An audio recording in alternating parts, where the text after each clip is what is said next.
우리 말씀 먼저 보겠습니다. 로마서 12장 1절에서 3절 말씀입니다.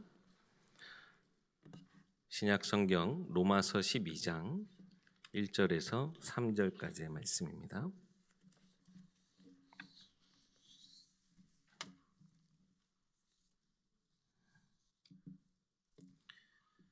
로마서 12장 1절에서 3절까지 말씀입니다.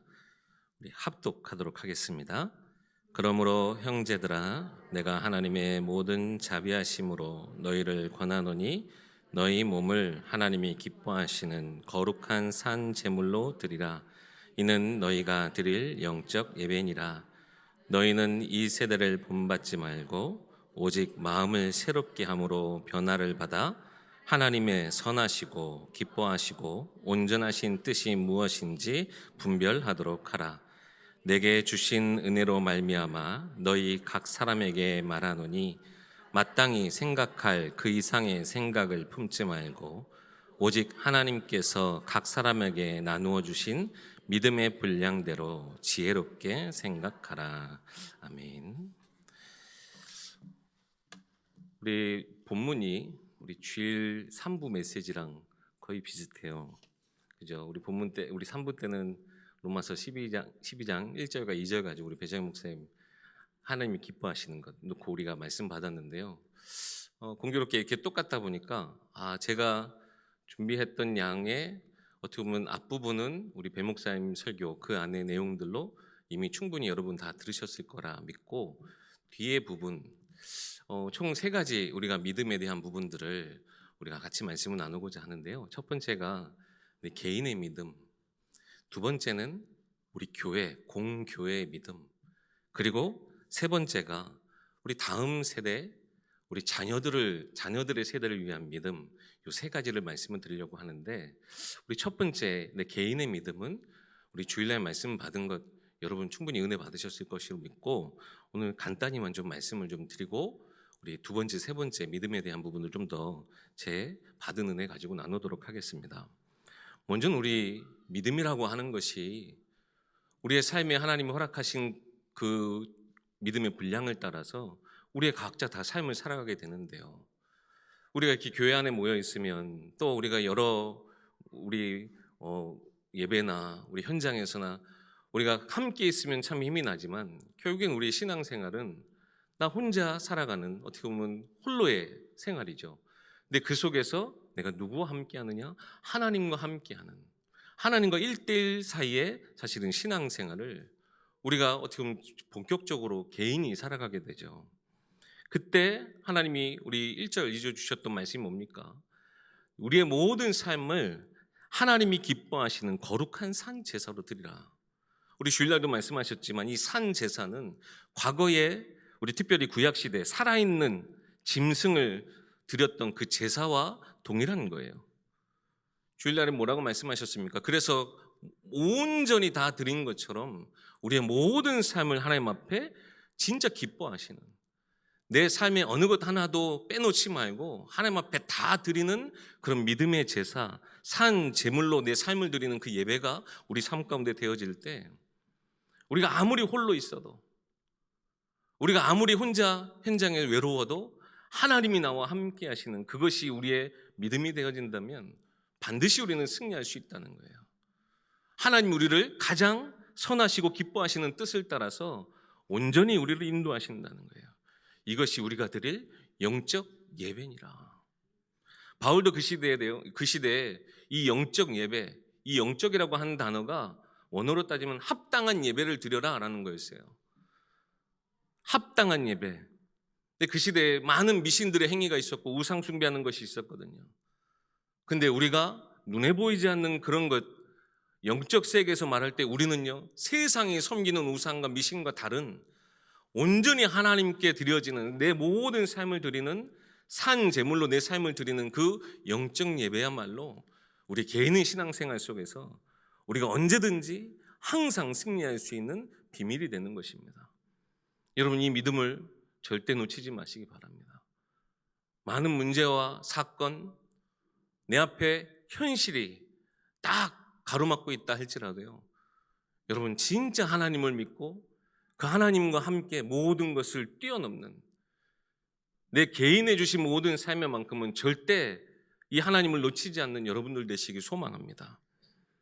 그리고 그 개인에게 2절엔 뭐라고 말씀합니까? 이 세대를 본받지 말고 오직 마음을 새롭게 함으로 변화를 받아서, 즉 바울은 항상 그 세대에 대해서 이렇게 얘기해요. 현 세대와 앞으로 다가올 세대. 현 세대는 뭡니까? 눈에 보이는 세계예요. 그런데 다음 세대, 올 세대는 뭡니까? 종말 이후에 하나님이 우리에게 허락하실 하나님 나라, 그 비밀을 말하는 거예요. 지금 이 시대를 본받지 말라는 것은 뭡니까? 눈에 보이는 모든 것, 세상 욕심을 따라, 세상 쾌락을 따라 흘러가는 이 모든 것, 그것에 그 세대를 본받지 말고 거기에 영향받지 말고 오직 마음을 새롭게 함으로 변화를 받아. 이것은 하나님이 우리의 개인의 믿음을 통해서 주일날도 말씀하신 거지만 성화의 방향이 되는 거예요. 뭡니까? 오직 하나님이 다가올 우리에게 허락하실 그 하나님 나라, 그것이 우리의 모든 신앙의 기준이 되면 하나님은 이 성화의 방향이 곧 하나님께 나아가는 것이죠.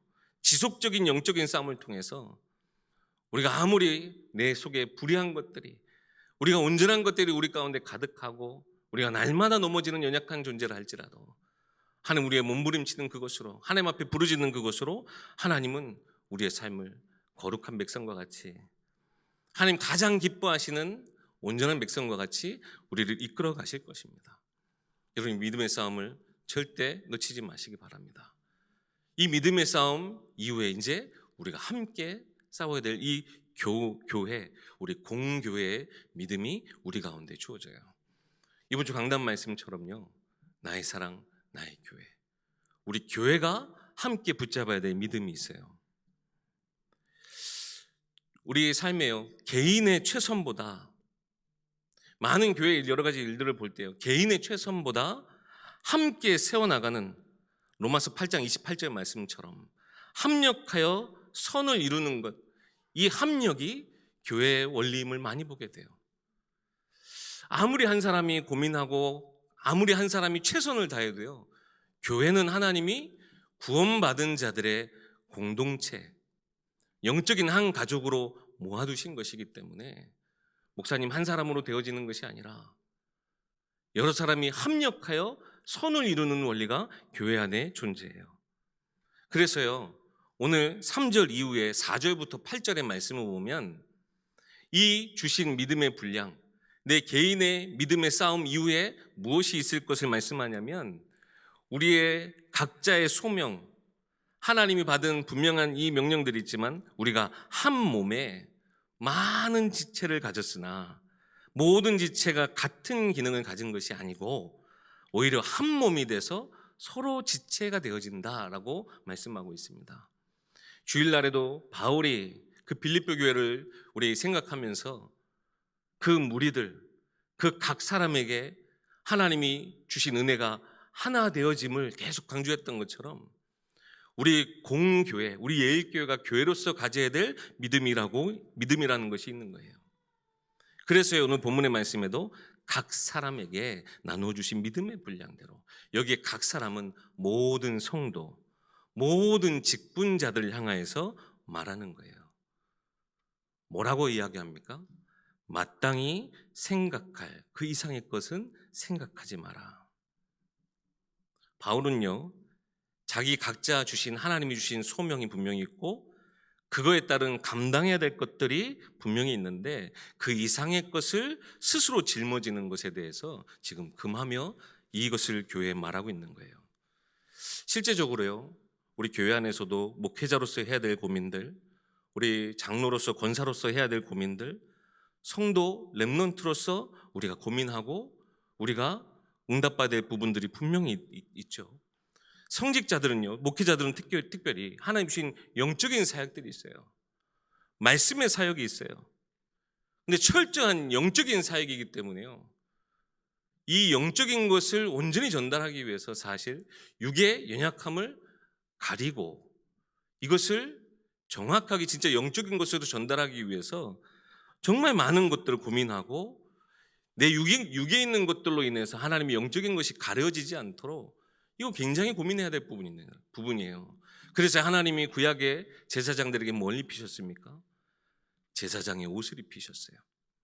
그 가슴에 12지파, 하나님의 백성은 가슴에 품고 기도하는, 그리고 거룩한 말씀을 전달하는 제사장의 옷을 입혀주셨어요. 거룩한 사람이기에 거룩한 옷을 입힌 것이 아니라 그 속에 더럽고 부정한 것들, 그 속에 죄악된 것들이 드러나지 않도록 하나님의 의로움으로, 하나님의 영적인 것으로 가리고 덮어주신 거예요. 이것을 두고 목회자들은 끊임없이 고민해야 해요. 저도요, 제가 이 자리에서 말씀을 전하지만 이 말씀대로 살아가는 건 목회자들은 당연히 됩니까? 사실 쉽지 않아요. 그래서 원로 목사님 이야기 제가 직접 우리 한 번도 뵌 적이 없어요. 그럼에도 불구하고 항상 원로 목사님 어떤 삶을 사셨는지 너무나 잘 알 것 같아요. 말씀 그대로 사신 분, 말과 삶이 일치되는 분. 사실상 우리 모든 성직자들, 말씀을 전하는 자의 그 삶의 고민이 바로 여기 있는 거예요. 어떻게 하면 내 육에 약한 것들이, 내 삶에 연약한 것들이 하나님의 영적인 것을 가리지 않게 고민하고 걱정해야 되는 것이죠. 그럼 중직자들은요, 이 말씀의 사역, 철저한 영적인 사역이 교회에 정말 중요한 것들과 연결되어질 수 있도록, 괜히 중직자가 아니잖아요. 정말 무겁지만 가장 중요한 것들을 가지고 감당할 수 있는 직분으로 또한 주신 것이고, 우리 성도들과 렘넌트들은요, 단순히 그냥 따라가는 것, 그것이 아니라 이 모든 교회의 흐름을 따라 내가 받은 응답들을 보면서 고민하고 기도하면서 나아가는 것이죠. 미래의 주역으로서 서게 되는 것이죠. 이제 평신도로 신앙생활하다가 이 교회에 나도 또한 중직자가 되고, 나도 또한 하나님의 중요한 이 교회 세우는 일에 또 앞장서서 응답받을 그 시간표를 꿈꾸면서 나아가는 거죠. 바울이 보았던 것은 바로 이 각자 믿음의 분량을 따라 주신 지혜를 가지고 그 이상의 것들은 짊어지지 않도록 주의하라, 그렇게 이야기하고 있습니다. 우리가요, 아는 것과 모르는 것이 분명히 있는데요, 세상 말로도요, 아는 것이 힘이 될 때가 있어요. 알 때 내게 힘이 되는 것이 있어요. 그렇지만 또 한편의 말이 있어요. 모르는 게 약이다. 때로는요, 우리가 감당해야 될 것들을 우리가 알고 우리가 감당할 수 없는 것들은 사실 모르는 것에 두는 것이 더 유익할 때도 많습니다. 제가 우리 이제 광주 내려온 지 7년째 다 돼가는데요, 광주 내려와서 중독된 게 하나 있어요. 야구. 전혀 사실은 제가 위에 있을 때는 야구의 야자도 몰랐어요. 그냥 제일 유명한 선수 손동열, 이종범 이렇게 알기만 알았지 야구에 대해서 알지도 못했어요. 근데 야구를 알다 보니까 한 시즌에 144경기를 하는데요, 저는 몰랐는데요, 일주일에 하루만 쉬고 매일 야구를 하는데요, 그게 저한테 얼마나 큰 충격이었는지 몰라요. 그래서 어쨌든 제가 여기 왔는데 당연히 어떤 팀을 응원하겠습니까? 여기 와서 제가 부산 우리 롯데 자이언츠를 응원하겠습니까? 기아 타이거즈를 응원하게 됐는데요, 아니 이번에 작년 시즌 같은 제가 재작년에 처음 보고 야구 재밌네, 그리고 작년부터 조금 마음을 빼앗기기 시작했는데 작년에는 저희가 성적이 별로 안 좋았어요. 근데 올해 아시다시피 우승했거든요. 우승했으면 144경기 중에 승률이 6할이 넘거든요.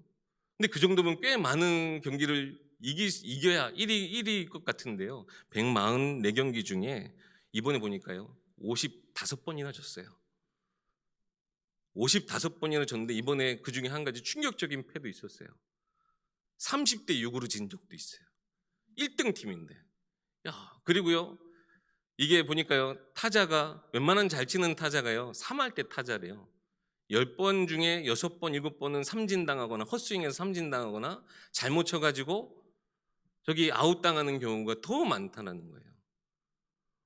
그러니까요, 보통 이게 우리 1위 팀이면 좋아야 되는데 야구에 빠지니까요, 야구에 이렇게 자꾸 이렇게 응원하다 보니까 화나는 일이 더 많아요.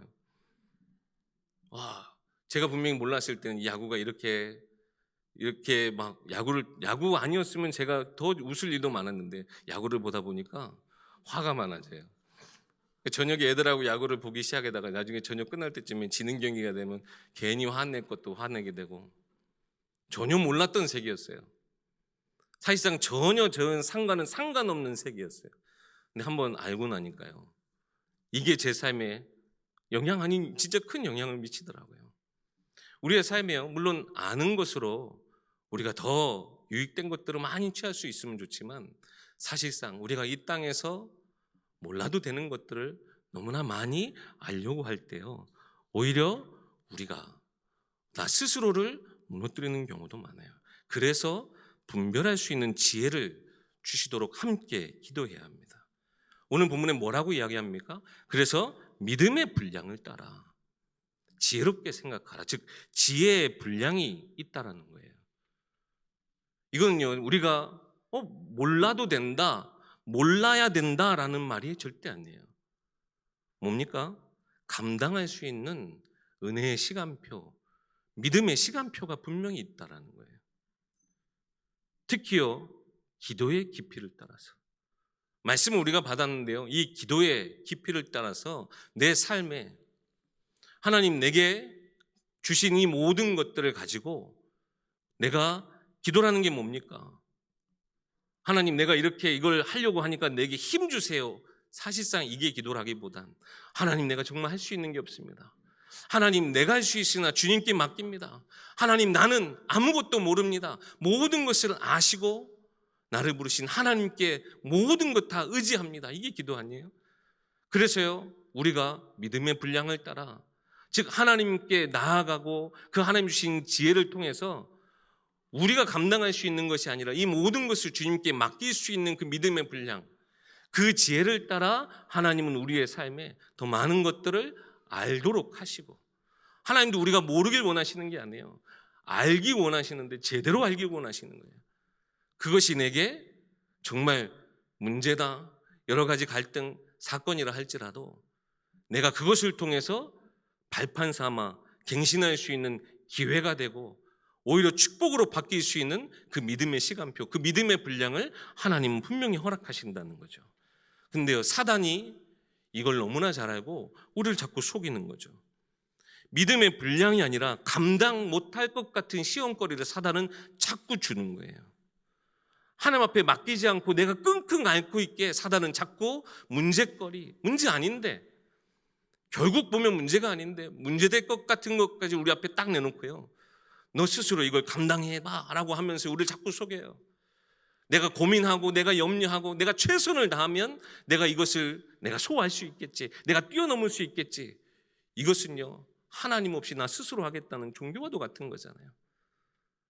아무리 작은 거라 할지라도 하나님이 내게 주신 것들을 그 믿음의 분량을 따라 내게 주신 지혜로 모든 것을 분별하여 하나님, 이거 하나님이 맡아주십시오.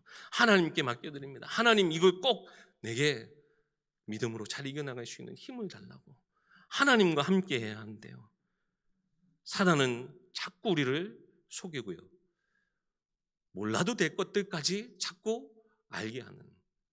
요즘엔 정보가 너무나 많이 열려가지고요, 또 우리가 이 작은 휴대폰 안에 지식이 다 가득 차 있어요. 심지어 우리에게 지식이 없어도 될 만큼 내 머리에 지식이 없고 여기에 지식이 다 담겨져 있어서 얼마든지 우리가 검색하고 얼마든지 우리가 다 찾아볼 수 있는 것들이 이 안에 다 들어있어요.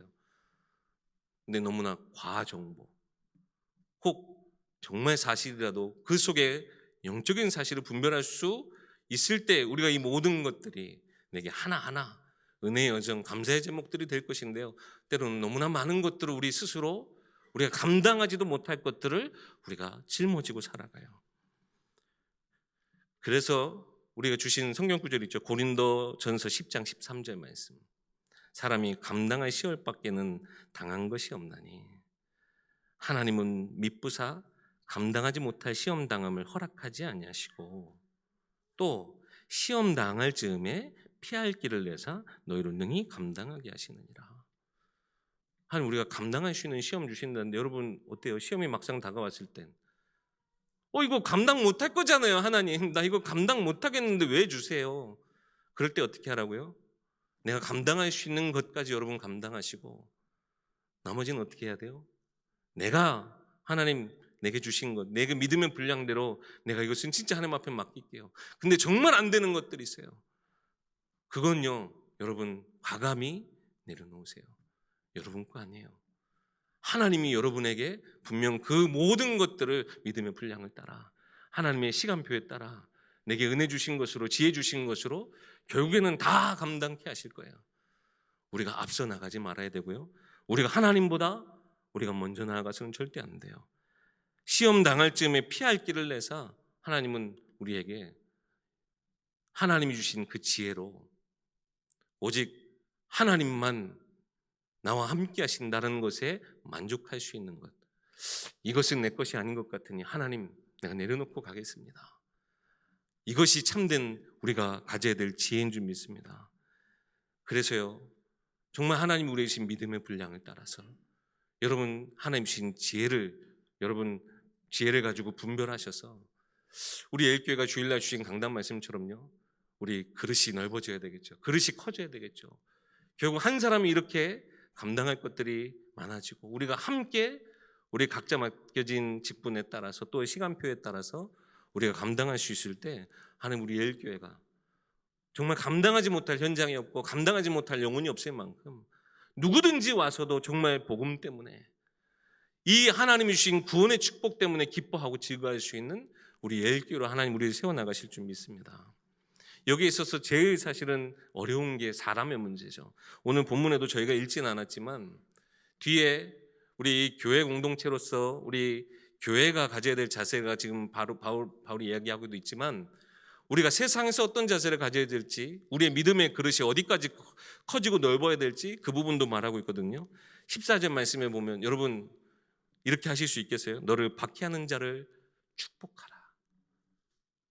17절 말씀, 악으로 갚지 말라. 아니 악한 사람들은 악하게 내가 대응을 해줘야 속이 시원한데, 그죠? 나에게 막 비난하고 나에게 막 악한 것으로 내게 다가와요. 그럼 우리도 어떻게 해요? 눈에는 눈, 이에는 이. 나도 똑같이 해줘야 그래도 나중에 뒤돌아서서 후회 안 하죠. 내 마음이 시원하죠. 근데요, 뭐래요? 악을 악으로 갚지 말고 19절에서 20절 보세요. 원수를 친히 갚지 말라. 오히려 뭐래요? 하나님의 진노하심에 맡기라. 오히려 그가 배부르고 목마를 때 먹이고 마시게 하래요. 그럼으로써 그 숯불을 머리에 쌓아놓으리라. 이 숯불을 머리에 쌓아놓는다는 게 여러분 어떤 뜨거운 걸 저 사람 머리 위에 올려놔야지가 아니라 저 사람이 타 죽어갈 그 숯불을 머리에 올려놔서 우리가 보복하는 게 아니라 여기서는 많은 신학자들이 어떻게 이걸 해석하냐면 회개의 표, 후회와 부끄러운 가책 혹은 이 은혜를 베푸는 것을 이야기하는 거예요.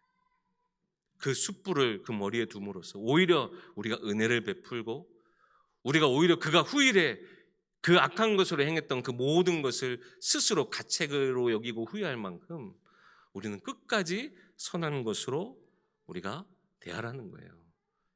결국 본문 우리 12절 마지막에 뭐라고 되어 있습니까?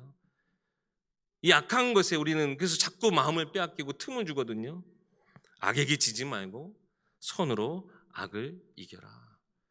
이것이 우리 교회 공동체가 함께 우리가 짊어지며 우리가 스스로 우리의 믿음의 분량에 따라 지혜 주신 것으로 우리가 감당도 해야 되지만 우리가 이 주신 이 그릇의 크기 넓어지는 하나님 주신 이 믿음의 영역을 따라서 세상을 진짜 품을 수 있는 정말 악한 세상을 우리가 선한 것으로 갚아서 그들로 하여금 하나님을 알도록 우리의 믿음의 분량, 우리 교회가 가져야 될 믿음들을 우리는 지금 바울은 강조하고 있는 것입니다.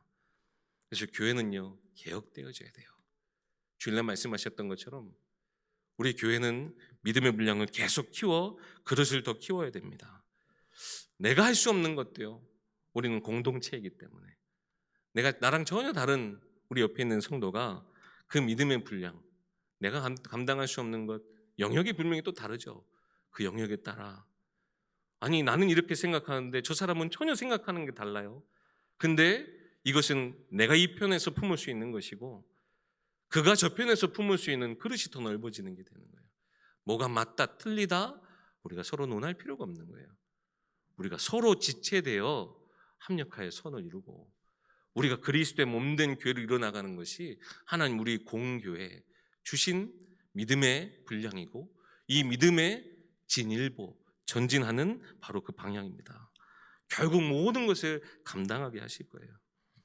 그래서 정말 여러분 하나님을 믿는다면 이 교회가 하나님의 분명한 능력의 손길로 함께 은혜의 길로 걸어나가고 있음을 여러분 꼭 믿으시기 바랍니다.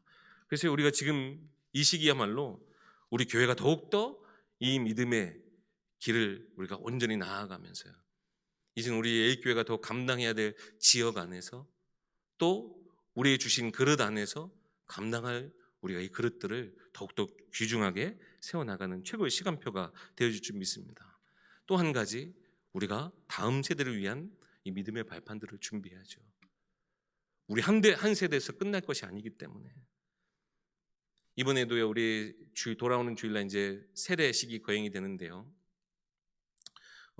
우리 개인적으로 우리 진짜 이 신앙을 온전히 이제 받고 구원함의 이 믿음을 고백하기 위해서 세례받는 우리 성도님들도 있지만 어려서 유아 세례 받아서 입교하는 우리 렘넌트들이 있어요. 그리고 또 그러한 입교하는 렘넌트들의 그 첫 시작이죠. 유아 세례 받는 가정이 이번에도 또 있어요. 유아 세례라고 하는 것은 아이가 믿음의 고백을 할 수 없어서 믿음의 부모가 대신 믿음의 고백을 우리 공회 앞에, 공교회 앞에, 하나님 앞에 고백하는 거예요. 우리 아이가 결국 우리의 믿음에 기대어서 그 인생 하나님이 그 한 영혼을 하나님이 책임져 주시도록 우리가 믿음으로 세례를 베풀고 그래서요 그 결과에 우리 입교하는 이번에 아이들이 결국에는 어려서 받은 그것 부모에게서 받은 그것을 나의 신앙으로 함께 고백하며 입교하는 거거든요. 이렇게 우리 후대를 위한 계속된 우리 믿음의 고백, 믿음의 발판들을 우리가 세워나가는 거죠. 그래서 이번에 우리 세례받는 분들뿐만 아니라 정말 우리 입교하는 우리 아이들 그리고 유아 세례받는 그 가정을 두고 많은 여러분 기도를 해주시기 바랍니다. 그리고 우리가 자녀를 위해서 기도의 배경을 쌓죠.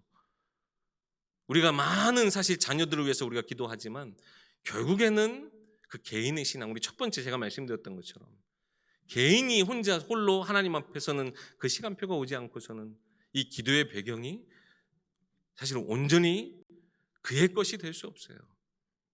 그래서 정말 그 개인이 하나님 앞에서는 그 시간표가 속히 오도록 우리가 기도해야 되는데요.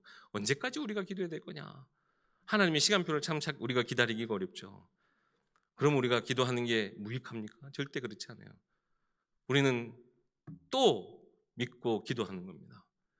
또 하나님의 시간표를 우리가 기다리며 기도하는 겁니다. 하나님, 저 자녀들의 발걸음, 내 자녀들의 발걸음을 하나님 앞으로 인도해 달라고. 우리가 이 기도의 제단을 쌓고 이 제단의 불이 꺼지지 않도록 우리가 쉬지 않고 기도하고 하나님 정말 그들의 인생에 하나님 내가 하늘 창고에 쌓아둔 이 모든 기도가 그의 인생에 다 풀려지는 응답이 될 수 있도록 하나님 그들을 하나님 말씀 앞으로 인도해 주세요. 예배 앞으로 인도해 주세요. 이 기도의 믿음의 기도가 결국 우리의 자녀들 그들의 삶을 우리는 하나님 앞에 하나님이 붙들어 주실 걸 알고 믿기에 우리 기도하는 거 아닙니까? 그런 믿음 없이 우리가 기도해서 되겠습니까? 언제인지는 모르겠으나 하나님 그때가 너무나 사실은 언제 올지 몰라서 너무나 그게 답답하고 너무나 오래 걸리는 것 같아서 속상하지만 분명히 하나님은 나는 믿습니다. 나를 통해 내 자녀 오히려 하나님 내 자녀를 살리기 위해서 나를 먼저 부르신 줄 믿습니다. 우리는 이 믿음을 가지고 우리 다음 세대 앞에 서는 거 아니겠습니까? 그래서 우리 자녀를 위한 기도는 우리가 쉬지 말고 기도해야 돼요. 우리 다음 세대를 위한 기도는 우리가 절대 놓치지 말고 기도해야 해요. 뿐만 아니라 우리가 교사로서 우리 자녀들을 우리 렘넌트들을 우리 교육도 가르쳐야 될 사명들이 우리 세대는 있는 겁니다. 근데 단순한 지식 전달이 아니죠. 성경의 지식을 그 아이들한테 전달하는 게 아니라 우리에게 주신 영적 지식 이것을 가지고 살아가는 삶을 그들에게 보여주고 가르치는 믿음의 교사들, 믿음의 교육자들이 돼야 되겠습니다. 단순한 믿음이 알매 단계에서 살아가는 단계로 우리가 진보하게 되는 거예요. 그냥 하나님이 세상을 창조하셨다, 하나님 나를 사랑하셔서 나를 구원하셨다, 머리로 하는 게 아니라 그것을 실제 내 모든 삶을 창조하시는 창조주 하나님이, 나를 구원하신 그 구원의 하나님이 나와 함께 하시고 내 자녀와 함께 하시고 내 가정 가운데 주인 되심을 실제적으로 믿고 살아가는 그 삶의 단계. 근데 이것은 언제요? 평상시보다 문제 때 더 많이 체험하게 됩니다. 우리가 인간적으로 기대하고 희망하던 이 모든 것, 이 또한 우리가 믿음이라 착각하는데요, 이 인간적으로 기대하고 희망했던 이 모든 것이 무너질 때 진짜 믿음이 공격을 받아요.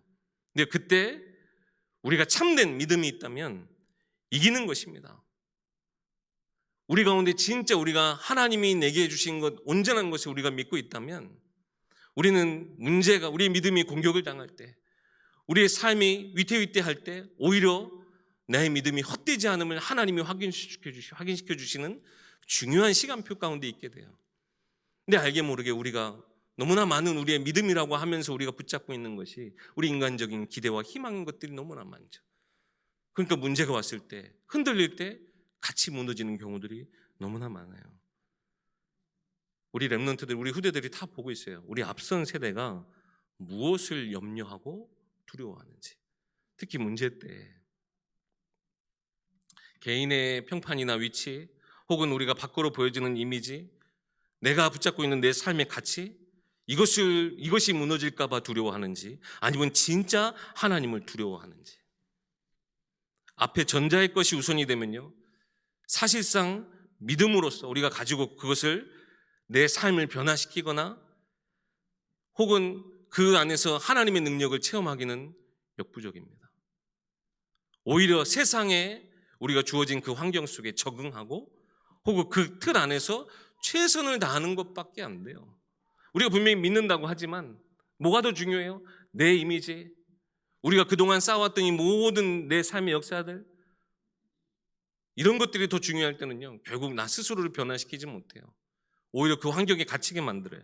그러나 우리가 정말 하나님을 두려워하고 경외하는 것이라면 내 삶에 그것이 모든 것을 변화시키고 하나님이 그 능력의 말씀으로 이끄시는 것에 나를 인도하시는, 그러면서 실제적인 참된 변화, 참된 개혁의 응답들을 우리가 누리게 돼요.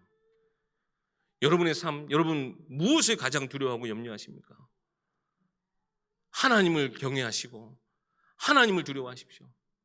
하나님이 살아계심을 두고 우리의 삶을 바라볼 때 진정한 영적인 개혁, 내 삶을 변화시키는, 모든 것을 성화의 단계로 나아가게 하는 하나님의 은혜의 통로가 되어집니다. 하나님을 두려워하고 하나님을 우리가 온전히 섬기는 것, 이 하나님이 기뻐하시는 것을 내 삶의 우선으로 두면 우리의 삶, 이 낡은 부대도요, 새 부대와 같이 바뀌어지게 돼요. 내가 정말 하나님을 두려워하고 하나님을 온전히 우리가 그 살아계신 하나님을 우리가 믿고 나아가면 나의 불가능이 오히려 하나님의 역사의 통로가 되어집니다. 여러분, 진짜 여러분의 삶에 하나님 주신 그 응답들을 후대 앞에 기념비와 같이 세워두는 귀한 여러분들 되시기 소망합니다. 이것이 우리가 후대 앞에 세우는 믿음의 발판들이에요. 우리가 무엇을 지키고 무엇을 세우길 원하는가? 하나님이 우리 가운데 함께 하시면 하나님 우리를 통해서 가장 교회다운 교회, 가장 하나님 기뻐하시는 교회들을 우리 가운데 세워주실 거예요. 그 안에서 우리의 자녀 다음 세대들이 마음껏 예배하고 마음껏 찬양하고 마음껏 하나님께 쓰임받는, 온전히 하나님께 쓰임받는 그런 축복의 세대가 속히 임하게 될 줄 믿습니다. 그래서 여러분, 이 믿음이 내 개인에서부터 우리 교회의 믿음으로, 이것이 우리 다음 세대, 우리 후대가 함께 붙잡을 믿음으로 우리가 확산되어져 가며 진전이 있도록 진짜 하나님 주신 응답들을 나의 오늘 속에서 놓치지 마시는 여러분 되시기 소망합니다. 마지막 결론으로, 여러분 믿는데 이 여러분의 믿음에 여러 가지 도전이 찾아오고 흔들릴 때가 있죠. 때로는 기도하는데 응답이 오지 않는 것 같고, 내가 정말 하나님의 뜻을, 하나님의 소원을 내가 위해서 살아간다고 하지만 때로는 내가 진짜 이게 하나님의 뜻이 맞나? 나조차도 흔들릴 때가 너무나 많죠. 근데 여러분, 절대 잊지 마시고 꼭 끝까지 놓치지 마셔야 될 것은 무엇이냐? 우리가 하는 것이 아니라 우리 인생 주인 되신 하나님이, 그 착한 일을 시작하신 그 그리스도께서 예수의 날까지, 하나님이 그 예수의 날까지 우리의 모든 것을 통해 하나님이 친히 이루어 나가실 줄 믿습니다. 그 하나님의 시간표를 기다리는 거예요. 우리 그 베이직 교회 조정민 목사님 이런 얘기를 하시는데 참 와닿더라고요. 먼 훗날 우리를 돌아봤을 때 기다린 만큼 우리 믿음이 성숙했다는 것을 깨닫게 될 것이다. 먼 훗날 돌아봤을 때 우리는 믿은 만큼 기다렸다는 것을 깨달을 수 있게 될 것이다. 여러분, 진짜 하나님 믿으십니까? 그렇다면 하나님이 여러분에게 주시는 그 모든 시간표가 내가 정말 더욱더 하나님 앞에 가까이 나아가고 하나님 없이는 절대 살 수 없는, 오히려 그래서 하나님으로 충만한 가장 복된 인생, 가장 행복한 인생, 하나님의 정확한 시간표에 가장 정확한 인도를 받은 정말 언약의 여정 속에 축복된 여러분임을 기억하고 우리 후대 앞에 정말 멋진 믿음의 선진으로 서는 귀한 전도자들 되시길 주의 이름으로 축원합니다. 기도하겠습니다. 살아계신 하나님, 참 은혜를 감사합니다.